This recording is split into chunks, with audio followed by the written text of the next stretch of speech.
Kwa babiem Adom TV Badwam dwumadie no eso tie enwum ya ya body ama wo ya na wahunu ne ya du so Dr. Time dasu hypertension kohonsa mafie biem enwum ne de enti no Saudi wonte Medimafo Herbal hospital ho asam kura na utie enwum no aka asem ni nyina ena ewukwada yenya Dr. Time daso ewo ha yene no bedi nkomo na ya hwe hypertension, diabetes, nkohonsa mafie biom.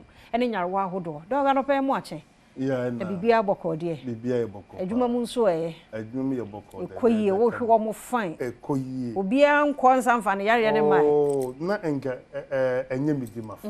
So tie Medimafo. Sa, obidia ma. Obidia ma. Sa, to adingu. Herbal hospital ho. Sa. Yendwin yale ho bi. Yes. Sana etie. Mo hypertension ni nyina wo de hu de. Enkohonsa mafie bi.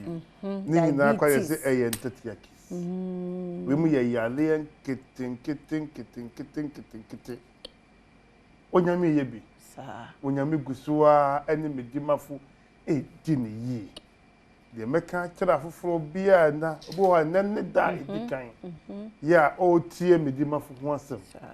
Na de meka nyina nsem Medimafo de eye wo sorosoro nyankopon na de ababa piem e wo oman Ghana. Na anano uma bi ba me ho. Na uman no na me hye medwumadi ase na me hwe no e wo adweso besiase. That's 2014. Na also autonomy ma wo markets. Na obi man sika o so sika na nsa atwen ye. Nti na before me ba be hu no say 5 years or that dem a na nsa no epe ene ne how. Okay. Nti me fa nsa na nya bibia. Nti ne ba baji eduru sa pram na ye donaso e baji eduru koma maame no. Ade achim kasa me san kopa eduru nkaye na me de kwa koma no me ko ye na o de nsa de tifufu ase ya oka. Wow. 2014 no me hu ni bi. Anano na oba no so se ko ma ba betena nkran. Okay. Na pese se 2014 besi na 10 years no. Also won ko ba bi ada. Na fe na as pressure ba no so anything no de ye dey. Yes o sign the ediaba o kai dwuma Medima no 2014 na. Da bia me kam say afia medwumadi a medie no. Man chance ye kesi o. Me shase kete day one. Me first edura me no that was 2014 no. E mark that size 5 mu na me no ano. Bottles bear 10 pen and me boot a good bad me ball me chia me de shase wuru the few. Ya no kura hwan beji wadi. When a beji wadi at that time. By who person would deep na who say who prove just that we di baby o be kan asema omontia sie no. What a bokana eduru no ma omo ba akuja ba akuso la mu da muniska munye na monno. Wonu wi obefro sa wo di wo didi a. Da bia me wo assembly make say so obi ba beton aduru. Na wo na wo ba na jete na aduru ni ye papa. Die wo ko a o ma na aduru ni nye. Enti baby me ko bia na me ko na me ye dem. Me san ko ho bi. Enno enne pa me sha ase 2014. Enene. Eso aba na ye twen. What you say? Eso aba na ye twen. Na ne gise maya na me kaye me hu say nyame ye o nyame ne say. Me sha say 2014 anu aduru egu bottle mu no. Sika me de call marketing nyina prepare we nyina na ye 250. That's 2.5. Bottle of me toy any dear me ye nyina e cost me 2.5. Se me hwe nyankopon anim ka kire nipa ehe me ne se 2.5 no me kwaji aban bosia be kan ho na me ye otorofo ana 2.5 no obi ema me sika 50 cedi na 1 cedi class so na me ye otorofo 2.5 from 2014 no enene enema ye hu nyina efiri sa 2.5 uka we a work obi abaka say ya branding crances obaka so oboa 2014 and I ombaka me say maguna abo monte obo ha we yenkipi we bedi we sa we ya we ne de na me pese me kire be hu say adwumadie pa me sha ase enene aba beduru enne na Medimafo no de eye awurade eno na ofuri soro abstania besho oman Ghana ama ebi aka ama ya etwa ye ho ahia fisamstanti premium service anya Ghana fo nko na eba premium service no so koso ene de enya sam ketewa but ade ba ko no say Ghana fo mpanyimfo ayade because ni woni petitru bia wo de bidu asam to ni kura ompe ba Medimafo hwe brand ye de be wura bebiduru mu wura wudnam kromo hwe billboard akodo enkra time that baby be for bia akura me hu ikura me hu be tu ya jansin so hey wusi ha wo ko ring road ho so me so ogbo ho ya to apetin kro ha be brand ye de be wura herbal medicine ni na dia se wo ji wadwuma ni di madwuma ni di na minim de me yenso what you say minim de me ye na ni nyina ni se so obi de yale ba on fan kofi biem ayarefo ho towo mo adanse ne eye bebre ade achi ade san adanse bebre me ka papa bia o say o ka ta mi ntere premium me ba me kire mama kisia me ka papa bia ofurim kulanza na wo se wa yale mfinhia dumienu o wo sika kakra enti obi o sika de ba bi o pete bia okọ first day oba ya woni ma ni nkobo ni 2 weeks herbal review na okura honey gallon kese ba ko de ba be chemme na o me hwe yo so doctor ma me no ni nkomo kakra ana o se me ya le ye mfinhia dumienu ni ma chini sa me hu ba bia me nko biem me se me nchini nko ba bia biem na wo die ye madam fu ba ko a me ni bokosu ata frɛ ana obeso me daye ne da so nyanse me da ho no obaka tem se afre me yale no manya yale safo na me se yale safo no hwan not enti wonte Ghana Moses enka no se Ghana Moses no hwan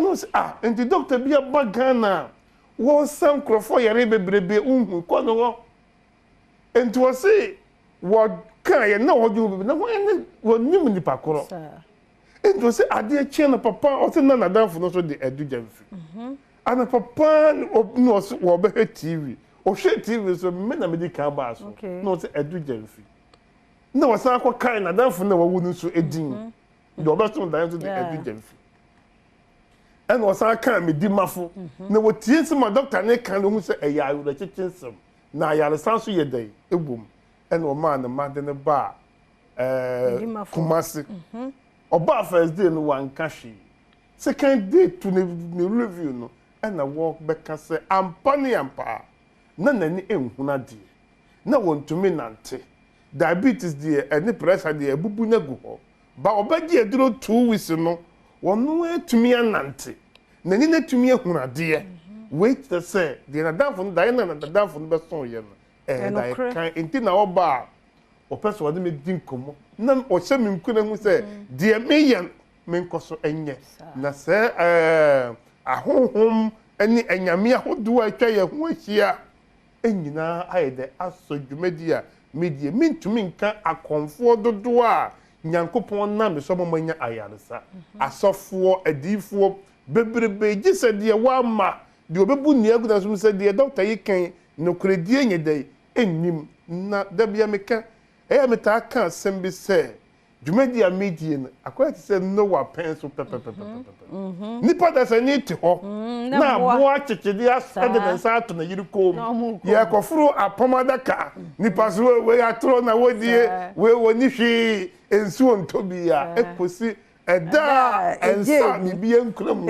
ebeka adaka ne tomu eda wo wadaka beka atum ye da waka wonside agubo ende edujamfi wontimi nya hwe maw na no pe wo pa yaresa na yale na hawde a me firi ha me kwakotenase ewo pokuase mayira na me the time ato yarefo yale so doctor we na wo ba wo show wo ma wadura wo the time eto so nansa enenan enenum nonsia ne bre empa tina Ghana manyina ma ne edi doctor time da so be PM Kumasi ye bua kwa gogo enkran pokuase mayira me kan ebu akwa gogofo nso atena se enti da bia me kam se ye doctors no wo kokuma se omo ye tre ho wo bankran ye tre anope o match da enti ba bia me ko bia no me koka homa no ye 4 enti anope me koka nkran fo ma nkran fo aye 4 me pa chaw doctor bia betra na nim bia no ka jense on for time ento yale so mo yare fo mo di adanse se adanse mudi bebebe kura bebere ho adanse no enye me na me hwe wo mo but unya beduru medimafo a se tam da so na ehwe wo se Dr. Ajema na ehwe wo se Dr. Johnson na ehwe wo owusu na ehwe o doctor bi obehwe wo bia no nyankopon adom ayaresa obo nso a wo ka ne dia kura pese obehu Dr. Tam da so entimo hwe me a adwoda bia eye kumase wukuada eye pokuase mayera wukuada enna ye da be wukuada me kwatenase etene ya wo mesan tenase efiada eye premium service and difference a woman say oba frɛ na wa book you appointment eye 200 Ghana cedis o book you appointment ne ewie a ye be ma time say wo di efiada ebotu a bra enti wo ma me tena ho anapa mesan live obo nso pese wono nko na eba enti no saafo no manya saa akwanya no enti ye sha ase empanyimfuo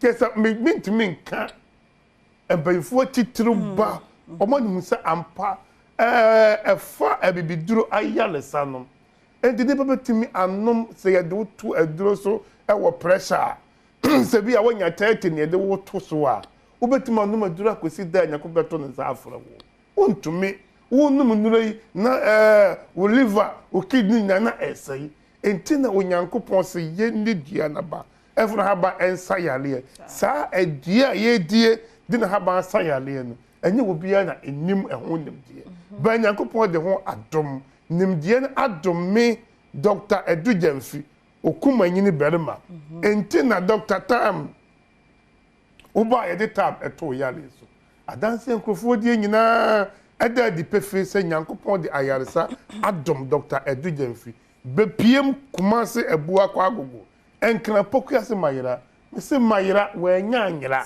da bia meta kasa mayira nyanyira fi se ye ko mayira na mayira fu huna mane papa omo kwan enyenyenye di de adani ya the second time me twa mayira kwan so eno no what's that? What's that so na ya nche kura 2 weeks mu ani na kwana san sai kura ya sai twa so kama nti bebre ho ekwan sai no o mpeso mbeba ise kwana esan da so nti mumra adope me kwakotena sim wo pokuase mayira me firi Adom TV ya me kwakotena na me de tam ato yalefo yale so obisi nani enhuna de David me kam se nipadua wo kanea ne wani Bible kwa se wani nya nipadua ne enye yie because so wani ye nipadua ne ye han enti memma wo kanea endum ebra tam da so medimafo ye di abibiduro yense ani kwa de obibi obabia wo bisano ma mo kwa wani ne etisen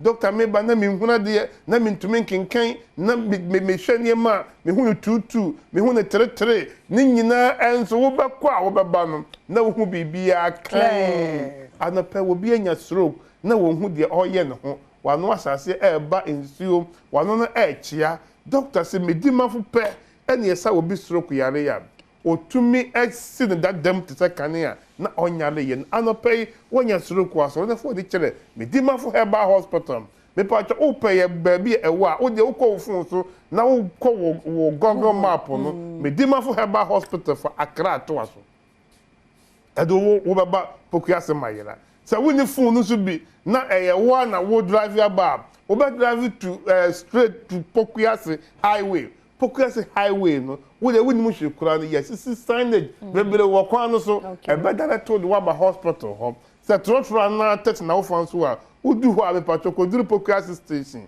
udu Pokuase station bia beduru bia ka che say taxi o trotro wo so wo call Dr. Tam da so ana Medimafo Herbal Hospital me say anopei nyame ba be yensent ene wono wo pia hwi ono wode poma ekọ ho anopei bia le no wode poma no ebe fi eja na pesi ye di hwi na e pia wakọ a ka mu se obeja hwi no ho obeja poma no ho bema wo bema wo de be me kam say e 24 hours bema no e be soro oba wo peba ya wo doro nya no be bi tua bi se bi de bita frebe e say one thought wo de gu no kuna na jodum ye no wonum wie na na kuna hia mo hia bi bo so me nso no na nyinse na ba betom nyinse betom ansa na watua ehon ka sa na bema no afun aka te say pen drive no ena mako enum wo obagye aduro witum say afode size ya wan size wo de nyankopon de ma wo na say wo hwehwe biem nka ho a wonya sa size na wagyae ne nyina gide ye wo de wasie me sisi me kotodwe me ntimi na me wi de mo hyehyɛ me na sia taatai pressure diabetes ne nyina eye entetia case enko Medimafo ensan enko fie now me numbers no your numbers e di dwuma ye 0244 77 4282 0500 7272 15 0245 44 9592 me kwatenase atwen bisa me the time ebe to yale so anope Medimafo Herbal Hospital Dr. Time Dasona yetene nkanon to frɛ no a na de wan kakra no ho anu yie nso wo ho a wode ebe ma Franco Trading Enterprise phones papa de won fie ne ho ntitu mekai na kwaje wo de say Nokia Samsung doctor so wani tua 21st obechiche TV no ntino obawuramu wo Franco Trading Enterprise na Samsung wakwa akwaje ahodo no nyina bi na fei wonso wanyemu enkunimu die smart TVs nso wo Franco air condition no mesro kwaje wo de na tabletop fridges CCTV cameras no so eye dwuma pa Franco 0246 422338 0246 422338 and 0555 939311 now on a Franco Trading Enterprise akasa abusia